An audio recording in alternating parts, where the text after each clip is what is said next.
আমার শত্রু সিপিএমে আছে, কারণ আমি বামফ্রন্ট সরকারের বিরুদ্ধে বলেছিলাম। আমার শত্রু কংগ্রেসে, কারণ আমি অধীর চৌধুরীকে অ্যাটাক করি। আমার শত্রু বিজেপিতে।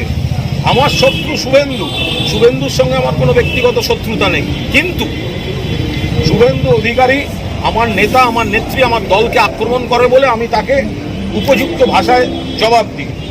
তো এইরকম যারা গ্রাসরুটে যে ওয়ার্কাররা আমরা কাজ করছি, তাদের লড়াইয়ের কোনো জায়গা নেই। একদিন একটা অরাজনৈতিক মঞ্চে কি হলো, সঙ্গে সঙ্গে সেটার জন্য ব্যবস্থা নিতে হলো। যারা নিয়েছেন খুব ভালো করেছেন, আমি আবার বলছি তারা মহান ব্যক্তি, তারা অন্য উচ্চতার ব্যক্তি, তারা ঈশ্বর তাদের মঙ্গল করুন। শুধু আমি নিজেই যে দুটি পদ ছাড়তে চেয়েছিলাম, আমার পরিচয় থেকে যে দুটি, কুণাল ঘোষ 6 বছর এমপি ছিল,